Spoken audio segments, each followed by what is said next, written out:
Seja bem-vindo ao RTV Notícias. Hoje, dia de greve dos funcionários nas escolas. E a Escola Básica e Secundária do Cerco, no Porto, não abriu esta manhã, precisamente por falta de funcionários. Não estavam reunidas as condições de segurança, pode ler-se num aviso colocado à entrada daquele estabelecimento de ensino. Em Lisboa, a Escola Eugénio dos Santos também não abriu portas. Cerca de 1000 alunos ficaram sem aulas. Dos 18 funcionários, não estava nenhum no estabelecimento de ensino quando chegou o coordenador um pouco antes das 8h30, a hora de iniciar as aulas. A justificar a greve, os trabalhadores exigem a abertura de concursos para integrar funcionários que se encontram a exercer funções com caráter permanente e reclamam a valorização da carreira e da tabela salarial.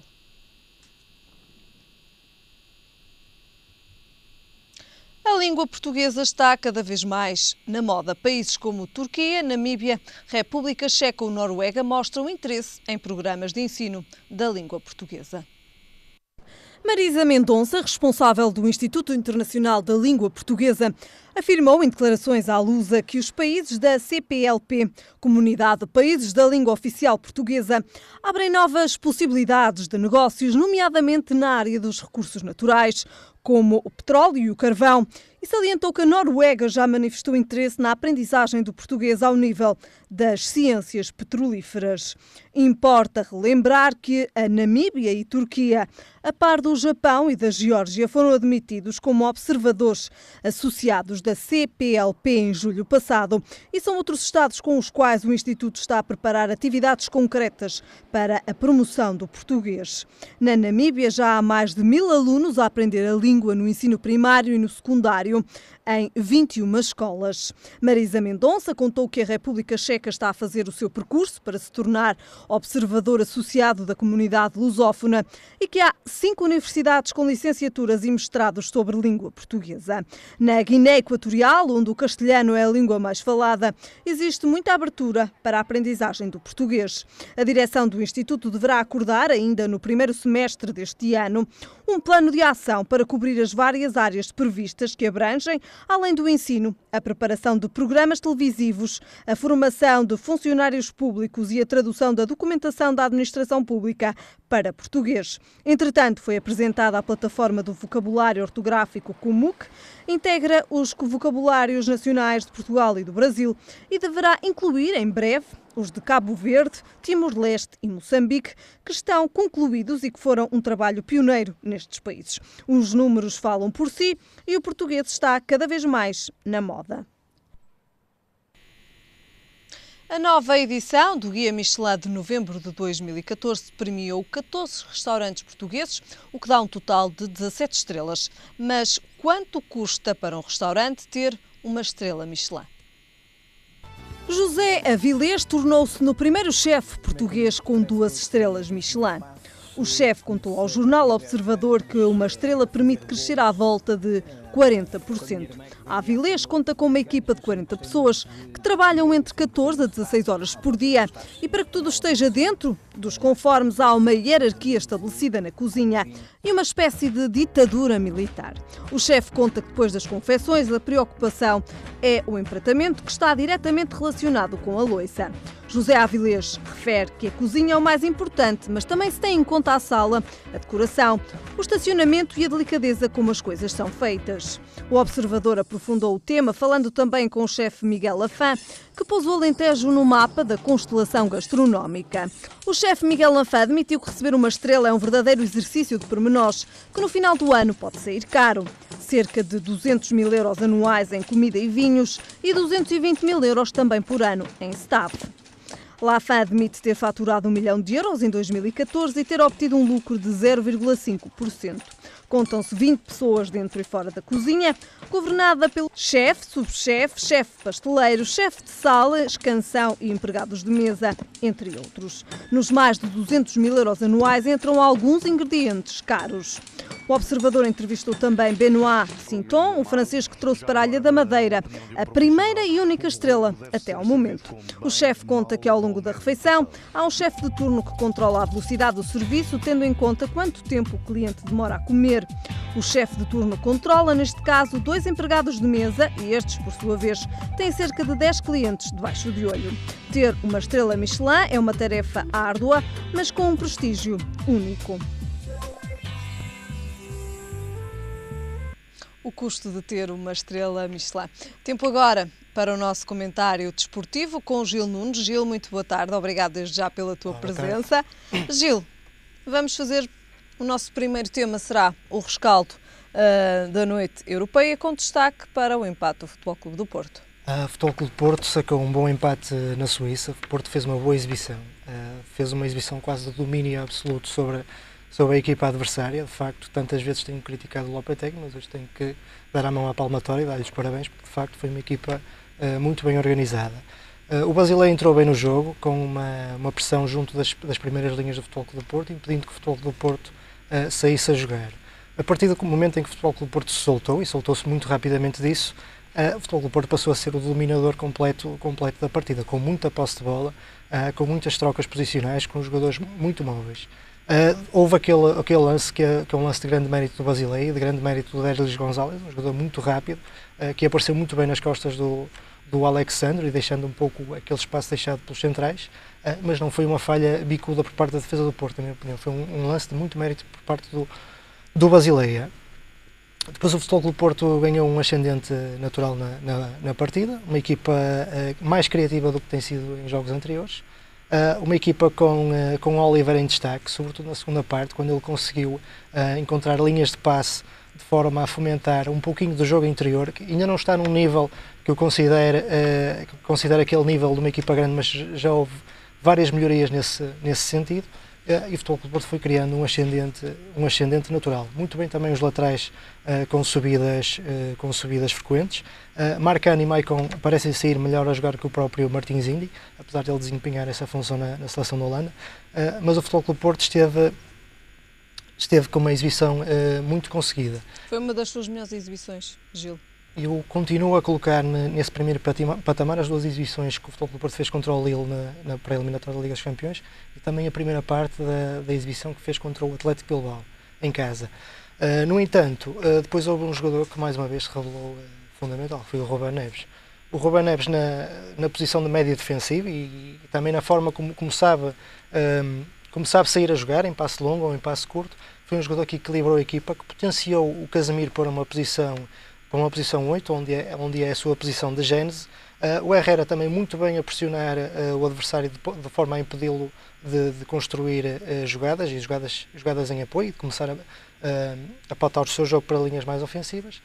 E o Futebol Clube do Porto, mesmo lhe faltando um rasguinho de criatividade, um rasguinho de jogo interior nesse último reduto, acabou por chegar ao golo de uma forma natural, com um penalti completamente indiscutível e convertido pelo Danilo, que recupera a sua fama de bom marcador de penaltis que tinha no Brasil. Portanto, o Futebol Clube do Porto merecia ter ganho o jogo. Lopetegui está de parabéns pela forma como montou a equipa. A entrada de Ruben Neves foi fundamental na tranquilização e no dar aquela aspirina extra que o Futebol Clube do Porto necessitava para vencer, e o Futebol Clube do Porto tem tudo para passar aos quartos de final com muito mérito e com uma palavra de apreço ao treinador, que de facto tantas vezes o tenho criticado, mas hoje tenho que dar os parabéns. Hoje está de parabéns. Completamente. Não tenho... Quem foram os principais destaques, para além de Ruben Neves, já que o disseste, que foi uma peça-chave no empate do Futebol Clube do Porto, para além de Ruben Neves, quem mais destaca? Oliver, no início da segunda parte, foi um jogador que, através das suas trocas posicionais no meio campo e através das suas movimentações, foi um jogador que conseguiu constantemente criar linhas de passe, tabelinhas rápidas, colocando o futebol do Porto num nível mais criativo e com mais soluções, tendo em busca a baliza contrária. Jackson Martínez, mais uma vez, fundamental na forma como segura a bola e como faz jogar os médios. Marcano muito bem nas saídas de bola, sempre em passe curto, em passe longo. Casemiro bem na posição 6, ganhou inúmeras bolas pelo ar, subiu um bocado de rendimento quando o Ruben Neves entrou, e depois há a questão também se me pedes um destaque, também a questão do desempenho do árbitro, que foi prejudicial para o Futebol do Porto. Na primeira parte há um penalti indiscutível sobre o Jackson Martínez que ele não analisa, e depois na segunda parte aquele lance do golo invalidado que não cabe na cabeça de ninguém. Quer dizer, quando os jogadores do Basileia já tinham assimilado o golo, quando os jogadores do Porto já tinham festejado, quando o golo estava mesmo já mencionado no placar eletrónico, o árbitro lembra-se invalida o gol, não faz sentido nenhum. Apesar de estarem fora do jogo, carta batida não é recolhida, portanto, e não será o primeiro gol mal anulado que o Futebol Clube do Porto irá beneficiar. Os erros fazem parte do jogo, o árbitro validou. Tem que assinar a decisão e não pode, passado aquele intervalo de tempo longo, voltar atrás. E tomar a decisão sobretudo numa Liga dos Campeões, fica-lhe muito mal e prejudicou seriamente o Futebol Clube do Porto. Com um 2-1 estaria numa posição muito mais confortável e a vitória seria o resultado justo. Muito bem. Quem não esteve tão bem foi o Sporting. O Sporting fez uma exibição distinta. Na primeira parte esteve bem, gostei muito daqueles lançamentos compridos para as costas de defesa, que o Carrilho aproveitou com alguma frequência. O Sporting conseguiu contrariar o jogo mais técnico e mesmo algumas movimentações de jogadores-chave do Wolfsburgo. Na segunda parte, viu-se contrariado pelo buraco que mais uma vez evidenciou na zona central. A nível de trinco, faltava lá o William Carvalho, mas sobretudo a nível da coordenação dos centrais. O primeiro gol é um gol algo trapalhão do Wolfsburgo. No meio daquele emaranhado de jogadores consegue descobrir o avançado que vai finalizar. Mas se virmos o resumo do jogo, todas as oportunidades foram criadas a finalização ia ser levada nessa zona central da defesa. Portanto, o Sporting viu-se contrariado pelo seu ponto fraco e agora será muito difícil passar a eliminatória. Portanto, aqui ditou já então praticamente o seu afastamento. Eu não seria tão radical, mas há grandes probabilidades do Sporting não se apurar. O Wolfsburg é uma equipa experiente, uma equipa que está no segundo lugar no campeonato alemão, uma equipa que defende bem e é uma equipa que o Sporting, tendo a obrigatoriedade de não sofrer golos quase e de marcar 2 golos ao Wolfsburg, não será tarefa fácil, mas ainda assim as probabilidades existem, mas estão reduzidas. O que é que faltou a este Sporting? Faltou sobretudo uma maior contenção da zona central, que eu acho que é um problema que se vem agravando no Sporting.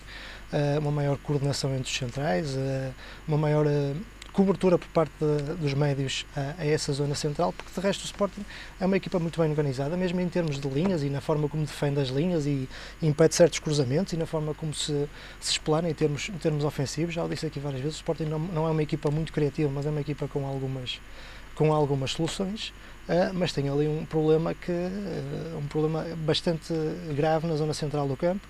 E contra equipas com a qualidade do Wolfsburgo, e sobretudo com avançados de muita qualidade, muito corpulentos e que sabem aparecer em zonas de finalização, torna-se uma equipa muito permeável e, portanto, o Sporting viu-se traído pelo seu ponto fraco e muito dificilmente continuará nas provas europeias. Gil, tempo agora para um rescaldo da jornada passada. Começamos. Do Benfica não há muito a dizer, venceu 3-0 o Setúbal, repetiu o resultado da Taça da Liga.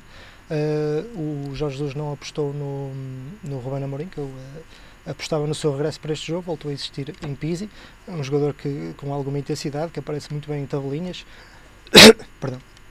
É um jogador que também aparece muito bem nas alas, a cruzar, e é um jogador que vai fazendo as suas tarefas defensivas com alguma eficiência. O Olajão também apareceu muito bem, sobretudo no flanco esquerdo, a dar alguma vivacidade e algumas mudanças bruscas da velocidade do jogo ao Benfica, mas foi um resultado esperado, não há muito a dizer desta vitória, portanto o Benfica só me segue na liderança do campeonato.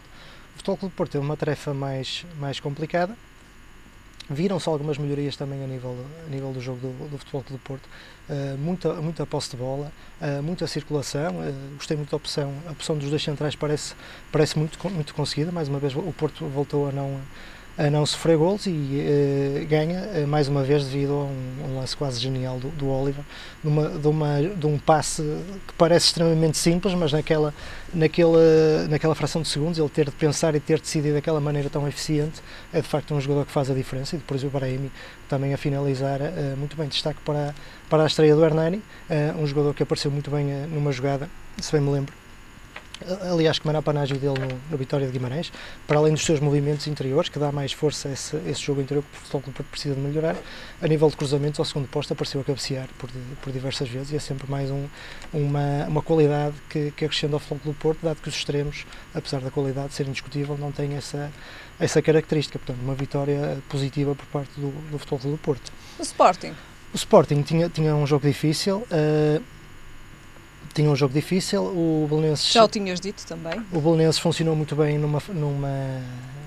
na forma como defendeu, na forma como utilizou uma dupla de médios defensivos, com o Pelé e o Dias, que compensaram muito bem essa defesa, tiraram muito espaço ao Sporting. O Sporting, não sendo uma equipa criativa, viu-se aqui e acolá limitada em termos de recursos e na forma como atacava o adversário, e o Belenenses foi paulatinamente esperando o erro. O erro aconteceu do Rui Patrício, o Rui Fonte aproveitou, o Belenenses continuou a defender bem e só mesmo em sacrifício é que o Sporting chegou ao golo. Portanto, era um jogo que se adivinhava muito difícil para o Sporting, concretizou-se.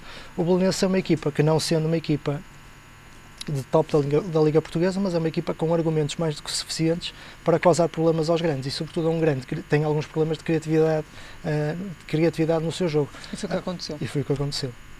Este golo marcado pelo Rui Fontes, fez ainda correr também muita tinta. Sim, foi uma falha do Rui Patrício, mas que nada mais a sua qualidade. O Rui Patrício é de facto um dos melhores guarda-redes da Europa, é um guarda-redes extremamente completo em todos os capítulos do seu jogo de pés, cruzamentos ao segundo poste, muita segurança, muitos bons reflexos, quer para um lado, quer para o outro. É um jogador que em nada belisca a sua qualidade. Eu acho que mesmo o seu ponto mais fraco é a sua falta de capacidade psicológica em alguns jogos de maior dimensão. Já dei aqui o exemplo do Alemanha-Portugal do Mundial, e há alguns jogos que ele vai se mostrando algo instável. Para contrapor esse exemplo do Alemanha-Portugal, dou por exemplo o exemplo do Euro 2012 com o Espanha-Portugal, onde ele foi absolutamente decisivo para levar a equipa para os penaltis, mas há sempre aquela tendência para tremelicar aqui e acolá. Mas isso também eu acho que se ganha com alguma maturidade. O Vítor Bahia também passou pelo mesmo processo, também sofreu alguns golos esquisitos no início da sua carreira, e como tal, isto faz parte, não será o último erro do Rui Patrício, é uma situação perfeitamente natural. Ele agora contra o Wolfsburgo evitou que o resultado se avolumasse ainda mais, portanto é um assunto que quanto a mim está encerrado. Muito bem, fazemos agora a antevisão da jornada. A antevisão da jornada, o Boa Vista vai jogar com o Futebol Clube do Porto, um jogo onde o Futebol Clube do Porto tem algumas baixas, não contará com a sua dupla laterais habituais, Danilo, que deve ser substituído por Ricardo Pereira, e Alexandre, que deve ser substituído por José Ángel. Casemiro não irá jogar também, será substituído por certo pelo Ruben Neves. Depois também a ausência do Oliver é uma ausência importante. Portanto, o Futebol Clube do Porto, mas o Futebol Clube do Porto está num crescendo, mesmo a nível de soluções ofensivas que são mais necessárias para este jogo. O Futebol Clube do Porto está em crescendo e, portanto, eu não penso que não terá grandes dificuldades em vencer o Boa Vista. Em vencer o Boa Vista. O Boa Vista que neste jogo não poderá contar com o Tingarrinha, que levou um cartão vermelho na última jornada. Fica algo desfasado porque é um jogador que a partir dele se constrói todo o núcleo duro da equipa, e o Boa Vista com essa debilidade conta tanto como as debilidades todas que o Futebol do Porto tem nesta partida. Portanto, eu aposto numa vitória do Futebol Clube do Porto. Muito bem. Moreirense-Benfica, o Benfica não conta com o Samaris, isso poderá ser uma ausência importante. No meio campo do Benfica repara-se que é um pilar que é intocável para o Jorge Jesus, que é o Samaris, e depois todos os outros rodam. Os outros jogadores podem mudar em termos de posicionamento, algo que o Samaris não faz. E tendo em conta a ausência desse pilar e tendo em conta também a reestruturação que o Moreirense tem sofrido nas últimas jornadas, o Batalha tem entrado muito bem, pelo que tenho lido, o André Simões também recuperou um pouco da sua forma, e tendo em conta a experiência que o Moreirense demonstra na sua frente de ataque, o Benfica poderá ter alguns problemas. Vamos ver como o Benfica vai substituir esse pilar. Fala-se muito no regresso do Ruben Amorim. O Ruben Amorim tem essa característica, pode jogar em todas as posições do meio campo, é um bom pronto-socorro. Vamos ver de que forma é que o Benfica arma o seu jogo, e tendo em conta também que o Moreirense defende bem, é uma equipa que dá poucos espaços. É um resultado com favoritismo natural do Benfica, muito embora haja algumas interrogações. Se bem que o Moreirense também parte um pouco desfalcado. O Moreirense teve aquela debandada geral no mercado de inverno, é uma equipa que se está a reconstruir, mas que se está a reconstruir com algum cérebro. O Moreirense amealhou pontos que foram úteis para entrar nesta fase com alguma tranquilidade, e nesse processo de reconstrução, mesmo assim, poderá causar alguns problemas ao Benfica, dado que o Moreirense tem o Arsénio, tem o Batalha, tem o João Pedro, tem o Gerson, tem o Cardoso, tem jogadores muito experientes na frente de ataque e que podem marcar golos. E como tal, penso que não será uma pera doce para o Benfica encarar este jogo em Moreira de Cónegos. A situação mais facilitada terá, por certo, o Sporting. O Gil Vicente tem tido alguns problemas ao nível da organização do seu jogo. Tem um ponta de lança que se destaca, que é o Simi, e dois alas muito valorosos também, o Caetano e o Diogo Viana.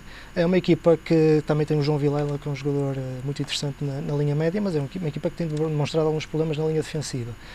O Sporting não quererá facilitar, tem mais argumentos. Existe uma diferença substancial entre as duas equipas.